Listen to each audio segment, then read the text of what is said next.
That was the night everything started to crumble, though I didn't realize it yet. He was standing on the balcony, phone pressed to his ear, laughing softly. The kind of laugh people reserve for someone who still makes them feel young.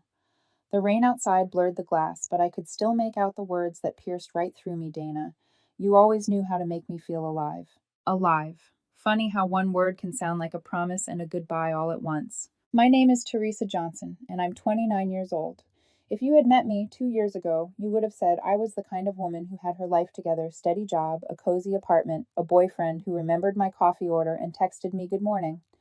Back then, I thought that was all that love needed to survive: consistency, honesty, small kindnesses. That boyfriend was James, a marketing consultant with a perfect smile and a restless soul. When we met, he said he was done with drama, that he wanted someone real. I took that to mean me. At first, we were inseparable. He'd tell his friends Teresa's the kind of woman who makes you want to do better. We'd cook pasta on Friday nights, fall asleep to crime documentaries, and plan imaginary trips we never took. He said he loved that I was grounded, that I made him feel safe. But safety has a strange way of turning into boredom for people who need constant applause. It started to always order the same thing. I just miss when everything felt exciting. I laughed it off, thinking he was joking. Then one evening, while we were watching a movie, one of those romantic ones, where the guy surprises his girlfriend with a trip to Paris, James leaned back, smirked, and said, "See that? That's how a man should make his woman feel like a queen." I smiled faintly and said, "Queens still need rent paid, James." He laughed, but something about the way his eyes lingered on the screen made my stomach twist. From that night on, I started losing him piece by piece. He began spending more time on his phone, scrolling through perfectly filtered lives online. His Instagram turned into a stage, shirtless gym photos, captions about no one. I asked who they were, he'd say, "Just friends, Teresa. You're being paranoid." Paranoid. That word became his shield, and my silence became my prison. He started coming home later, smelling like cologne I didn't recognize, humming songs he used to hate. One night, when his phone buzzed on the counter, I glanced down not to snoop, just out of reflex. The name on the screen glowed like a warning, Dana. When he walked in and saw me looking, he didn't flinch. "Oh, that," he said casually. "Just an old friend." "Your ex?" I asked quietly. He sighed like I was a child interrupting him. "Teresa, please, don't start." That was the moment I realized how easy it is for love to sound like guilt when someone stops meaning what they say. That night I couldn't sleep. The glow of his phone screen kept flickering in the dark, lighting up his face while he smiled at something I wasn't allowed to see. And for the first time in 2 years, I didn't feel like his partner. I felt like his audience, and I was watching the show end without knowing when the curtain fell. The first thing to disappear wasn't his affection, it was his attention. James started treating our relationship like a photo shoot, perfectly curated, when people were watching, completely hollow when they weren't. He became obsessed with appearances, new clothes, gym selfies, and captions like, "Real men don't chase, they attract." Every time he posted one of those, I could feel something in me tighten, a quiet panic I tried to swallow with logic. He's just confident, I told myself. He's growing. But deep down, I knew he wasn't growing, he was performing. Our dinners turned into silence. He'd sit across from me, scrolling on his phone, barely touching his food. When I'd ask about his day, he'd give one-word answers, then turn the question back on me with practiced politeness. One Friday night, I decided to make things special. I lit candles, cooked his favorite meal, even wore the red dress he once said made me look dangerous. He came home late, smelling faintly of whiskey, tossed his jacket on the chair, and said, "Wow, what's all this? I thought we could have dinner." I smiled. He looked at the table, then back at his phone. "Can we eat later?" I promised Dana I'd help her with something. The sound of that name was a blade, sharp and soft at the same time. "Since when are you helping her?" I asked. He looked up finally, his tone flat.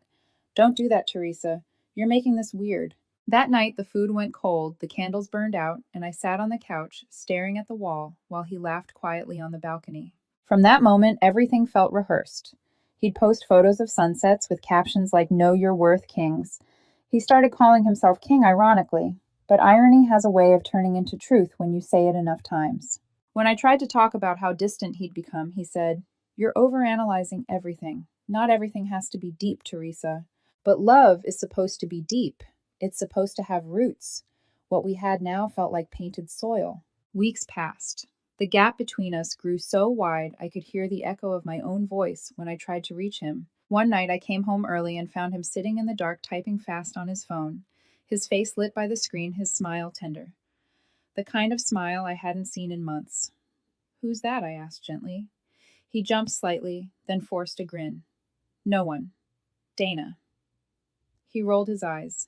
"You really don't trust me, do you?" "I used to," I said softly. He stood up, then running a hand through his hair like a man exhausted by being accused of his own truth. "I can't do this, Teresa. I can't keep explaining myself every time I text someone. You're suffocating me." "Then stop hiding," I whispered. That made him laugh low and cruel. "You think everything's a mystery. Sometimes people just get bored." I stared at him, trying to find the man who once promised me peace. But all I saw was someone addicted to attention, to being admired, wanted, envied. That night, as he showered, I stood by the bathroom door and listened to the running water, the scent of his cologne mixed with the sound of his laughter echoing from earlier calls. That's when it hit me. I wasn't losing him. He'd already left. He just hadn't told me yet. It ended quietly. No screaming, no throwing things, no tears. Just one final sentence that hung between us like smoke. "You make me feel small, Teresa." I remember blinking at him, trying to understand. "Small James, all I've ever done is support you." He sighed, running his hand through his perfectly styled hair. "That's the problem. You make everything so steady, predictable. I need passion, not peace." I stood there frozen, a takeout bag still in my hands. I had come home early to surprise him. Turns out he had his own surprise waiting, a breakup speech rehearsed down to the tone. I didn't fight. I didn't beg. I just placed the bag on the counter and said quietly, "Then go, rule your kingdom." He stared at me, startled, maybe expecting drama. Instead, I gave him calm, and calm was something he couldn't perform against. He left that night with his suitcase and his phone buzzing nonstop. By morning, his social media was filled with new posts, a mirror selfie captioned, "King energy only." And there she was, Dana, appearing in his tagged photos again, smiling, radiant, dangerous. Mutual friends started sending screenshots. "Teresa, have you seen this? He looks happy. Are you okay?" I muted everything. I deleted his number. But silence has a sound, a low, aching hum that follows you into every room. For weeks, I moved through life like a ghost. I still made coffee for 2 out of habit, still looked at my phone expecting his name to appear. But all that ever came were notifications I refused to open. Then something strange happened. The quiet stopped hurting. I started noticing small things again. The warmth of sunlight on my hands. While I worked, the sound of rain against my window, the way peace. Real peace doesn't ask to be seen. I went to work early, stayed late. My boss noticed. "You seem focused lately," he said. I finally stopped multitasking my heartbreak, I joked. Within months, I was promoted. I joined a gym, picked up painting. Again, even went on a weekend trip alone, my first solo vacation ever. For the first time, my reflection didn't look lonely. It looked alive. But life has a way of testing you right when you start to heal. One evening, my phone buzzed with a message from an unknown number. "Hey, it's me. I hope you don't hate me." I stared at the screen for a long time. Then another text came. "I miss how easy things were with you." I didn't reply. The old Teresa would have wanted closure. But the new me understood something she never did before. Sometimes silence is the closure. Still that night, as I sat on my balcony with the city glowing below, I whispered softly to no one. "You wanted to feel like a king, James. I just wanted to feel seen." And somewhere out there, I imagined him scrolling through his phone, the man who once craved an audience, realizing that not everyone would keep watching his show. It had been 3 months since James walked out of my life. Long enough for his ghost to fade, but not long enough for the memory to lose its voice. I was finally getting used to the quiet again, until fate decided to test my peace in the most unexpected way. That Friday evening, I stopped by a cafe near my office after work. The place was packed, the smell of roasted beans and rain-soaked pavement mixing in the air. I stood in line, half distracted, scrolling through my phone until I heard it. That laugh. Light, confident, rehearsed. I would have known it anywhere. I turned my head slowly. There he was, James, sitting by the window phone in one hand, the other resting lazily beside the woman across from him, Dana. For a moment, my heart forgot how to beat. He looked different, tired around the eyes, posture slouched slightly. The man who once demanded to be seen now looked like he'd been performing too long without applause. Dana, on the other hand, was scrolling through her phone, not even looking at him. Her laugh came late, polite, distracted. He tried to make her laugh again louder this time, but she only smiled faintly. That's when he looked up and saw me. His expression froze, that trademark confidence flickering into something small, regret. Maybe Teresa, he said, standing abruptly. Wow, it's been forever. Hey, I said evenly. Didn't expect to see you here. He brushed a hand through his hair, the same nervous tic he had when he used to lie. You look good. So do you? I lied. Dana looked up, finally curious. Her eyes darted between us, then back to her phone. James shifted awkwardly. Can we talk sometime, just to catch up? I glanced at her, then back at him. I don't think that's a good idea. His smile faltered. Right, of course. I ordered my coffee, paid, and walked out. But as I turned back through the window, I caught him watching me go, that same look people get when they realize the story moved on without them. That night, my phone buzzed again. Unknown number. I'm sorry, Teresa, for everything. Can we please talk? I stared at the message for a full minute before locking the screen. 2 days later, another text arrived. I made a mistake. Dana's not who I thought she was. I just want to explain. I ignored it. But then came the letter taped to my apartment door, written in his familiar, messy handwriting. I know you don't want to see me, but please, just 5 minutes. I need to tell you something face to face.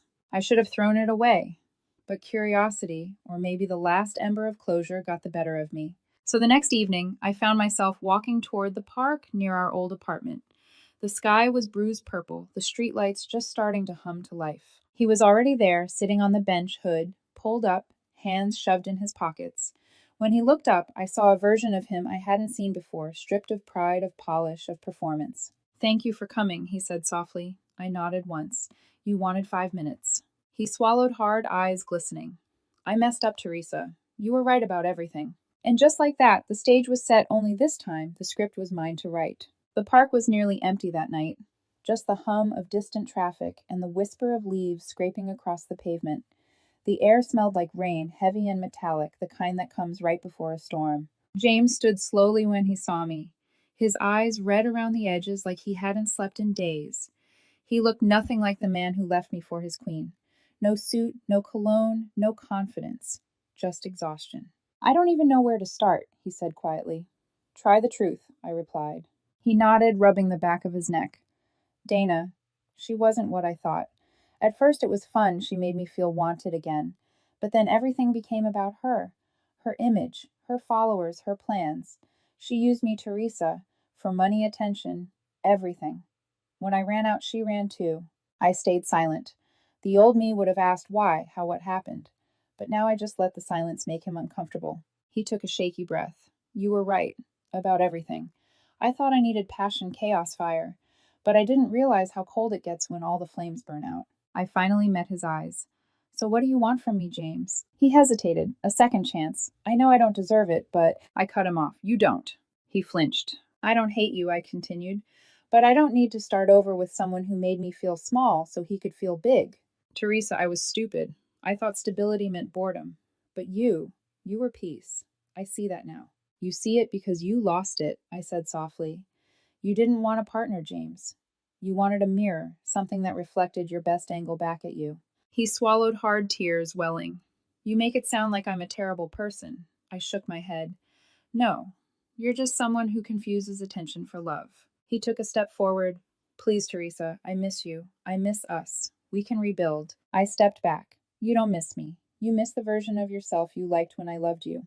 The words hit him like glass. His shoulders slumped, the last bit of pride draining from his face. He whispered, I'm sorry. And for the first time, I believed him. But I also knew something he didn't. Apologies don't rebuild what someone chose to burn. I looked at him one last time and said, You wanted a Queen, James, but I was never meant to sit beside a king. I was meant to build my own crown. I turned and walked away, my heels clicking softly against the wet pavement. Behind me, I could still hear him whisper, Teresa, but I didn't look back. By the time I reached the edge of the park, the rain had started, thin silver streaks falling like applause from the sky. And for the first time, it didn't sound like grief. It sounded like freedom. 6 months later, James was nothing more than a ghost of a chapter I'd already closed. Life had fallen into a rhythm that finally made sense again. Calm mornings, coffee and silence. Weekends, painting by the window. no longer waiting for someone to text back. I thought I'd reached the final act of our story, but life has a strange sense of irony. One Monday morning, I received an email from HR. New project coordinator, joining your department this quarter.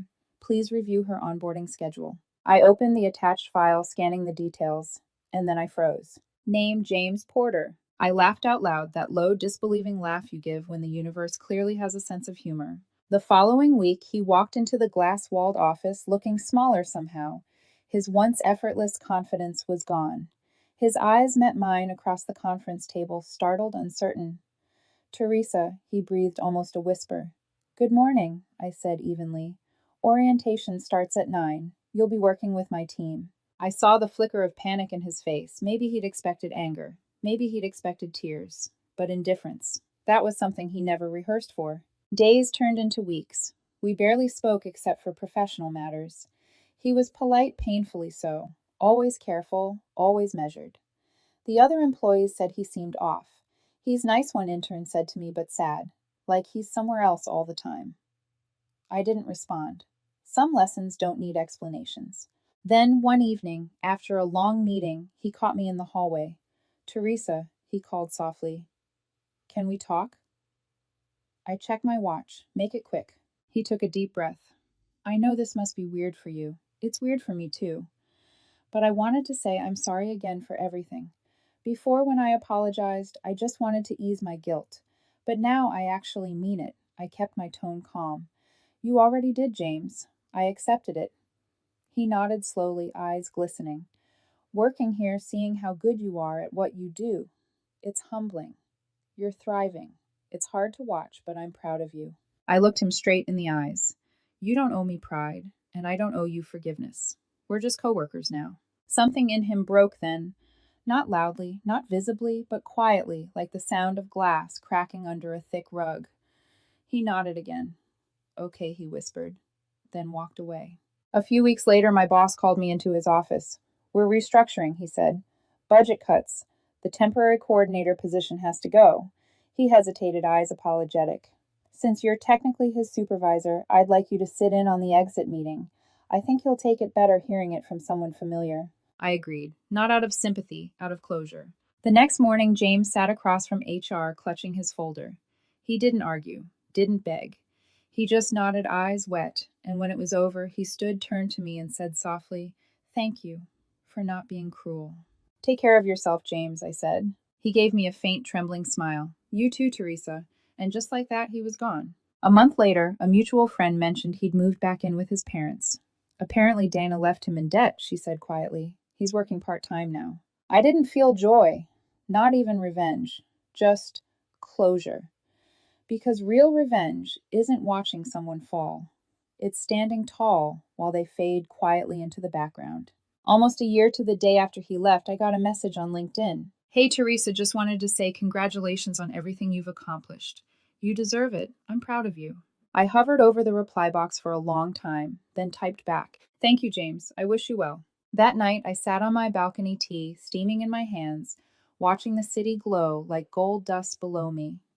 The air felt cleaner somehow, like my lungs had finally caught up with my freedom. He wanted to be a king, but I was never meant to stand beside one. I was meant to build my own kingdom, brick by brick, silence by silence, truth by truth. And this time I ruled alone, peacefully,